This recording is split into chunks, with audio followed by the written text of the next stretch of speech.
past success equals future success. Do the numbers tell that same story?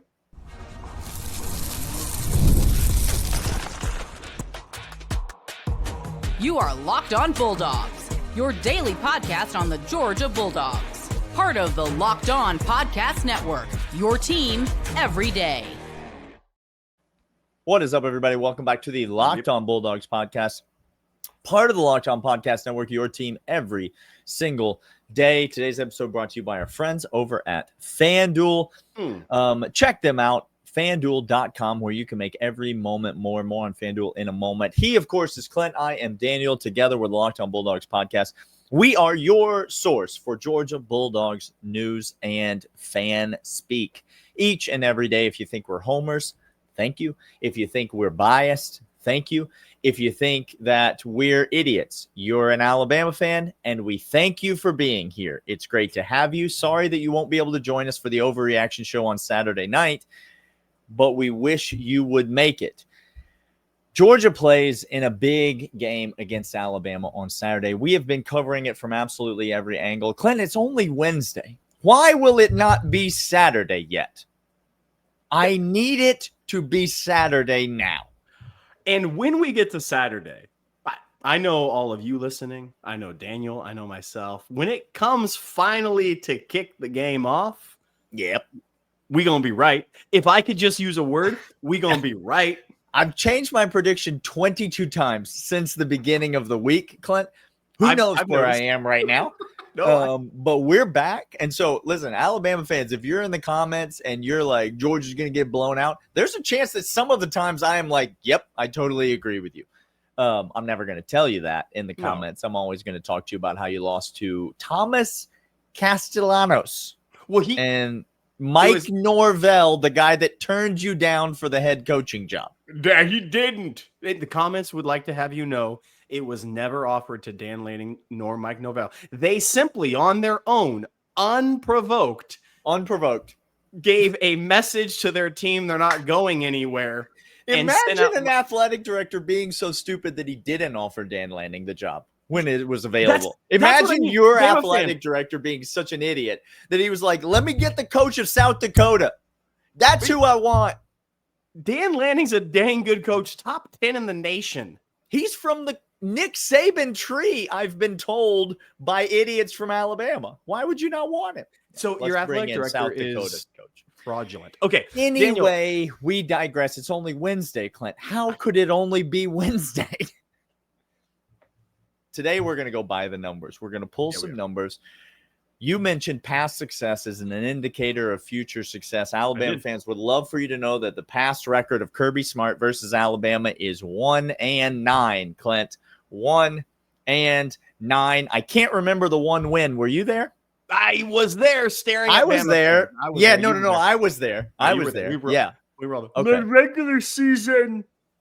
Do you remember the national championship that Alabama's won since then? Nope.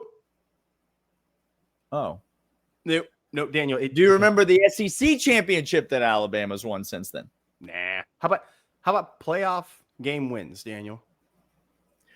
It's weird because I would think that there would be some with a program that was as storied as. Okay, so is that the past success that you're talking about? What are the first numbers that you want to go to? Where do you want to start this conversation today, Clint? Daniel, how is it only Wednesday? I just simply ask you, there's a large spectrum. Can you and I see a world in which Georgia puts 44 up on the board again and crushes Alabama? There's a world in which that's the case. Am I predicting that? I'll say this. If Georgia puts 44 on the board on Saturday, it ain't going to go to overtime. No. I'll tell you that. It ain't going to go to overtime. Could this be a Alabama puts up 35 on Georgia? Look, if you're asking me, yes, I sincerely believe that's a possibility. Yeah. But if you're telling me, Daniel, with all the predictions, if I were to go back to those 100 surveyed people we talked about on Monday. Okay. And I said, what's the margin of victory in this game? What percentage of people do you think would say 7 or less or 8 points or less? Daniel? I think Even the most deluded Alabama fan among us, and Alabama fan, let me be fair, the most deluded Georgia fans among us, because that's something we can unite on. We can. We both absolutely deluded fan bases. Correct. I would say even the most deluded, I would say at upwards of 85% of the public would say this is going to be a one-score game in Athens on Saturday night.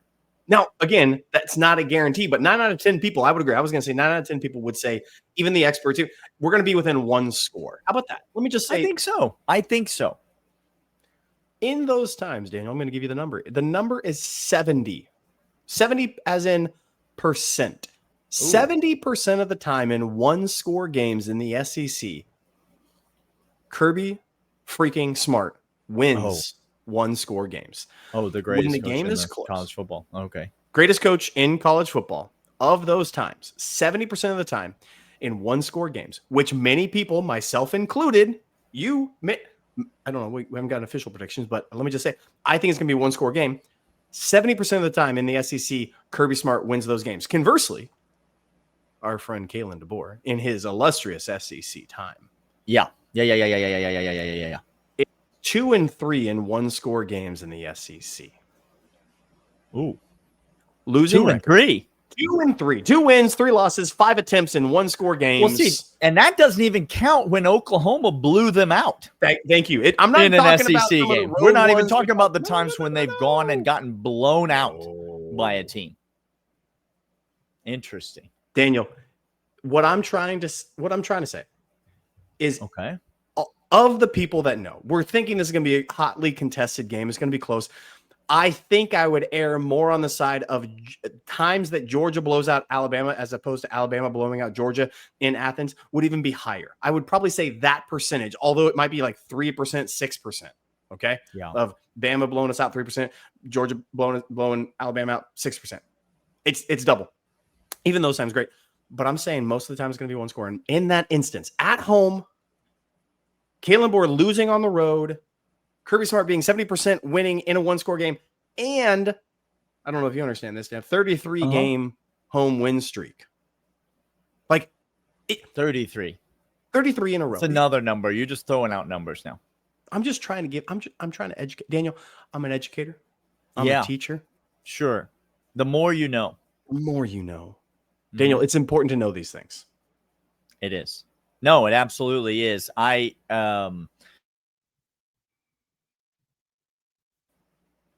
I'm an objective fan, at this point, in a close game, down the stretch, I'll take the better coach at home. Thanks. That's what I'm trying to say. And I know Kalen DeBoer beat Kirby Smart, hung on for dear life against Kirby Smart last year. I'm aware of that. I'll take the better coach at home in a one-score game. And so, do I hope that Georgia wins comfortably and we don't have to sweat this thing out on Saturday night? Yes, of course I hope that. Do I expect that? No, I don't. I expect this thing to be a full sweat. I expect it to be a bucket-clutching affair on Saturday night. And if that's the case, when that's the case, I'll know that my coach is the best coach, and I'll know that he's playing in front of the home fans, and that will give me a ton of confidence. We've got more numbers that we're going to discuss with you, but first, these. Daniel, in fact, Mazda helps us a great deal with this because it's move and be moved. Mazda delivers confidence with every ride. More IIHS top safety pick awards than anyone else as of August 2025. All-wheel drive standard on every crossover SUV. You can drive with confidence through any season. Make every day feel so much more fun because it's not just the smooth handling, intuitive controls. It's all the details that matter. Like our players, we sweat every detail because when you make every movement count, impossible becomes irrelevant. Mazda, move and be moved. But also, Daniel, Monarch money. Maybe you're thinking to yourself, I want to know where all my money is going because I want to use that money to go ahead and make some locks this coming weekend, which there are going to be a boatload of. Monarch money's here to help you. Most people can't name all their financial accounts, even the 401ks. Whether you have the full picture, you end up leaving money on the table. That's where Monarch Money, all-in-one personal finance, comes into. You can link all your accounts in minutes, see clear data visuals, get smart organizing your spending. You can maximize investments. I love using it because it increases my saving rate because I easily review all my finances with other people in my family and get a clear picture of what's happening. Don't let financial opportunities slip through the cracks. Use promo code LockedOnCollege at monarchmoney.com in your browser for half off your first year. That's 50% off your first year at monarchmoney.com with code LockedOnCollege. I gave some numbers, Daniel. Now it's your turn. You give us some numbers that you think are pertinent for this game against Alabama. Stick with me here because we're going to go on a bit of a journey together. If you're listening on audio, you get out a scrap of paper, maybe take some notes. We will get through it together. By the way, if you're not subscribed to, following on Spotify or Apple Podcasts or wherever you get your podcasts, make sure you do that. It helps us out a tremendous amount. And even if you're an Alabama fan, we genuinely do appreciate you being here. It's fun to cover these games with you. So let's jump in. First, just some numbers that are not going to instill a lot of confidence if you are a Georgia fan. Let's talk about net yards per play. Alabama, offensive yards per play, ranks 19th in the country at 7 yards per play offensively. Georgia, on the other hand, ranks 35th in the country at 6.5 yards per play offensively. But defensively, on the other hand, Alabama ranks 17th in the country, allowing 4.5 yards per play. Meanwhile, Georgia ranks, brace yourselves, 56th in the country, allowing 5.5 yards per play. Now, I think we know why that stat is the way that it is, because Tennessee absolutely dunked on us for explosive play after explosive play after explosive play. All of that data congeals in a net yards per play where Alabama is 10th in the country. And meaning the difference between how many yards they gain versus how many yards they allowed, the difference. They are 10th in the country. Meanwhile, Georgia is 38th in the country at yards per play. Now, yards per play, typically a measure of explosivity and a measure of team success. And so if you're an Alabama fan, these are numbers that you're looking at and you're saying we have a more explosive offense than Georgia. We have a defense that allows fewer explosive plays than Georgia. And therefore, we have a very high chance of success against Georgia. And if you're an Alabama fan or an Alabama podcast, that's probably what you're talking about right now. I, on the other hand, simply would like to bring your attention to some other facts. Okay. Let's go to August 31st, the year of our Lord 2025. Okay, great. Alabama versus Florida State. Oh, here we go. This is important. I mean, so as an Alabama fan, you could argue Florida State's much better than Georgia. I've not seen that in the comments yet, but if you're an Alabama fan, feel free to take a stab and say Florida State is much better than Georgia. But you went on the road to Florida State, and Florida State scored on 5 of their drives. One of those drives was a 2-play, 68-yard drive. Obviously, an explosive drive. I'd like to talk to you about the other 4 times that Florida State scored in this game. You ready? How about a 7-play, 75-yard drive? That's interesting. How about an 8-play, 65-yard drive? How about a 9-play, 52-yard drive? And how about a 10-play, 75-yard drive to ice the game and score in the end, making the final score 31-17, a 7.5 minute drive.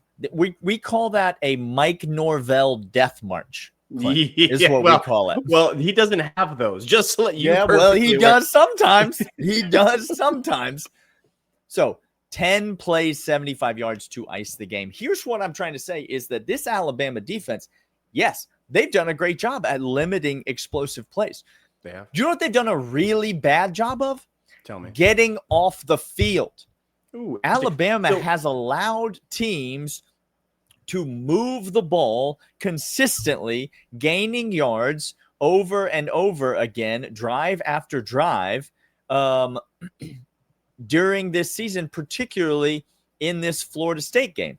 It is, I think, when you look at Georgia and you look at their lack of explosivity on offense, but you pair that with the lack of turnovers on offense and the efficiency running the football, Clint, I think there's a chance that Kirby Smart and Georgia might look at this Alabama team and go, you know what? I think we could just take the air out of the ball in this game. I think we could just bleed this game out because I'm not sure this Alabama team knows how to get off the field on defense against a competent offense. Now, it's interesting you say that. Third down conversion or third down explosiveness and efficiency for Georgia or for Alabama's defense, not good. They are fine if you're ahead of schedule. If they can take care of this, is what I said, they can take care of first down, second down if they stop you on that, or if you stub your toe on offense, you keep them in the game. However, if you're consistently ahead of schedule, 3, 4, 5 yards on first, second down, and you're getting short yardage situations on third down and taking shots, you can absolutely control and manhandle this defense where you want them to go. It's interesting to me, Daniel, because as you were talking about the Florida State game, Tommy Solanos, he probably lit them up with a QBR that was outrageous and yards that were outrageous. He probably just really did some nasty work in the air is what I would imagine against this defense, right? No. Oh, no. He had 152 yards on 14 attempts. Is that what you're saying? And passing. And they probably had, in that case, they probably got field position, so they didn't really have a large opportunity to get over, 220 yards or so rushing. Every time they scored in the game, they moved the ball over 60 yards. Every time they scored, they never were able to take advantage of great field position and score that way. 230 yards rushing, Daniel. Not great. Now, going back again, was Georgia trying to emphasize the run this year, Daniel, and getting better at it, extremely better, more than 80 yards better than our 100 yards average per game better on the ground this year versus last year? A better stable of backs, a quarterback that can run the ball? Is that what you're talking about? That's what I'm talking about, actually. By the way, more to this stat, third down efficiency. You nearly 50% third downs to Wisconsin, Alabama. Wisconsin was 6 of 11 on third downs for 14 first downs in the entire. They were 1 for 1 on fourth down as well. They punted the ball 4 times, controlled the clock in that. I know they lost the game, but that was they couldn't score. They couldn't get it in the end zone. Yes, couldn't score, but they moved the ball. Ball to the point. This Alabama defense has got a bend but don't break mindset. Against Wisconsin. That worked really well. They don't have a quarterback. They don't have any threat. They don't have any weapons. Okay, they great. bent, but they didn't break. Good for you. Against a competent offense, Clint, it turns out that they bent, and then what they did is they broke. And then what they did is they got walked all over. Like they were laying on the ground and somebody just trampled over them. Here's what I'm trying to tell you. Okay. Wisconsin, bad. Florida State, good. Could not be. Great. Good. I don't know. Could be great. Who knows? Yeah. Certainly not an aerial assault team. Ground and pound, certainly. Yeah. And let me just tell you, they don't have, by the way, Carson Beck, he's a better runner than Tommy. Zachariah Branch, better wide receiver than Florida State even dreams of. And if you're telling me on 3rd and 2, I stack Dylan Bell, Oscar Delp off to the H, and Zachariah Branch on one side, and you have to worry about a screen over there that's going to go 72 yards? Oops. Or I can then, we running an RPO with a little read option, a little pull to quarterback? Alabama doesn't struggle to defend a running quarterback. Do you, Alabama fans? In the comments, you can let us know if you struggle to defend a running quarterback. It's okay. Just type it out. Just type it out whether or not that's a thing. Such strong feelings. We're going to come back after this. We're going to give you more numbers, but first, these. And these are, in fact, FanDuel. NFL season here. FanDuel is making sure you're ready for kickoff with a can't-miss offer. Right now, new customers can bet just $5, and if your bet wins, you get $300 in bonus. That's a lot of dollars. Lots of dollars, Daniel. It's almost as much as every rushing yard that Alabama is likely to give up on Saturday. Yeah. It makes every game more exciting, whether you're watching for your team or just keeping an eye on your fantasy lineup. So, ready to play? Download the FanDuel app now by visiting FanDuel.com to get started. That's FanDuel.com to place your first $5 bet. All right, Clint, you've hit us with some numbers. I've hit us with some numbers. We've gone back and forth. What are the last set of numbers that you want to discuss here on this? Again, I repeat, Wednesday show. How is it only Wednesday? I'm gonna hit you with no. I'm not gonna make it, Clint. We knew, we knew this ahead of time. We knew this ahead of time. Okay, yeah. Daniel, I'm gonna, if I may, I'm gonna try to find some maybe like on my third marriage. I have 2 sets of alimony. And my kids don't want to see me shoes because I'm going to try to hop into the Alabama fan shoes. Ooh, is what I'm trying to do right now. Okay. It's a messy world out there, but good luck to you, sir. Thank you for trying. I know I don't want to get in these shoes, but let me really quick, and I'm going to hop back out in a hot second. Because I understand that I'm your one phone call, but I cannot promise you I will come here. So if you get a call from Tuscaloosa area code as the one, no. That thing's going straight to voicemail. Straight to voicemail. Okay. I'm going to jump in, be Alabama fan for a hot minute because we talked about streaks. We talked about home winning streaks. We talked about all that. Kirby Smart was on a 33 game home win streak. Previously, we had 42 straight regular season game winning streak, Daniel. Yeah. And Alabama fans are going to say, that's great. Well, they're going to say, well, hey, who ended that one? Who ended that win streak? Oh, that's right, Alabama. Then we're going to go to 29 consecutive game win streak. Who ended that one? Oh, yeah, Alabama did. Your 33 game home win streak comes to an end because Alabama is the giant killer. It's what we do. That's what we do. We beat the giant. To be clear, we are the little person in this analogy by our own admission. And as we win the Super Bowl. Correct. By beating Georgia. Congratulations. Correct. Yes, you have done that a couple times. Yep. Okay, fantastic. So here's what I'm trying to say, Daniel. What I'm trying to say is this. Alabama fan.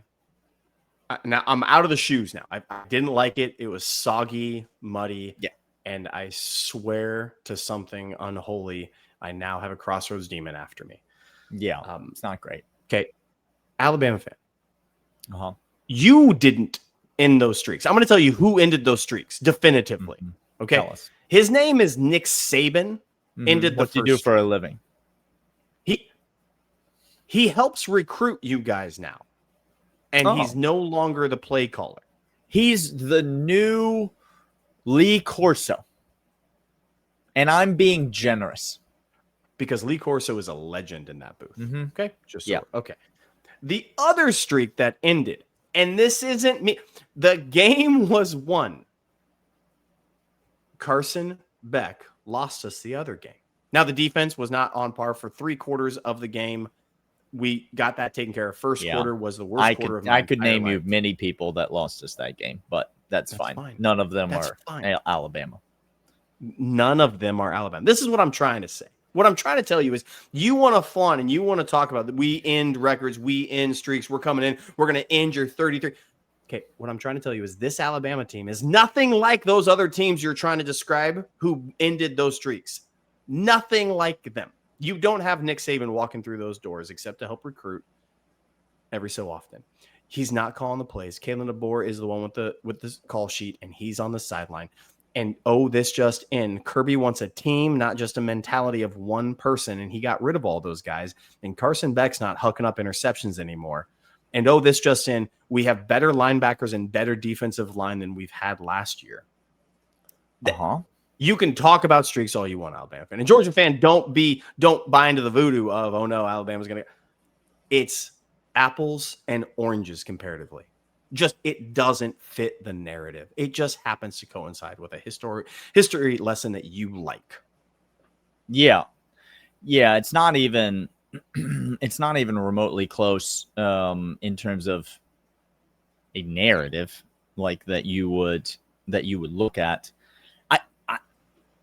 The fact of the matter is that as much as this rivalry has got a great history, and Alabama beat Georgia for a national championship now a decade ago, before any of these players were paying any attention to college football or any recruits that you're trying to get cared about. Back when you were winning national championships, Alabama beat Georgia for a national championship, and Georgia beat Alabama for a national championship. You know, the last time that they were able to even play for one in 2021. So the rivalries had some great moments, and Alabama has dominated this rivalry. They won the game last year with the worst quarterback I've ever seen Alabama field. Like, and I watched Greg McElroy play for Alabama. So credit where credit's due. The fact of the matter is that Alabama came into the season with so much hype, so much, oh, they're back. Oh, the talent on this roster. Alabama's never had so much talent on this roster.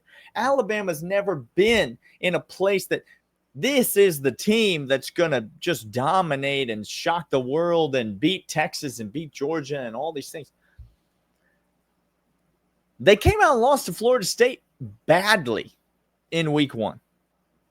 Thomas Castellanos had a career high in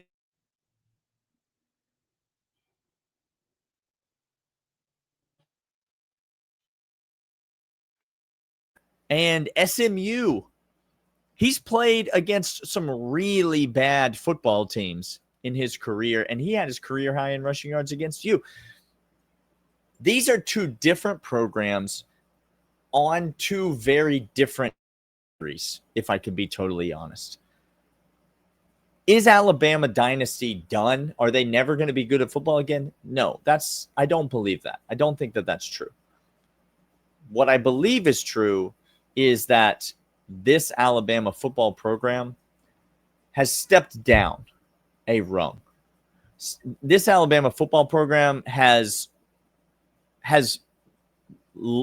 moved themselves away from the upper crust of college football. These are two programs in two very different positions, and quite frankly, headed in two very different directions. Will Kalen DeBoer right the ship? Time will tell. Yeah.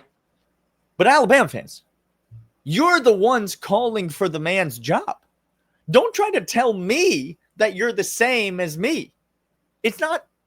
Week 1, I listened to everybody. Dynasty's over. Dynasty's dead. He can't pull it off. He's not the guy. We need Nick Saban.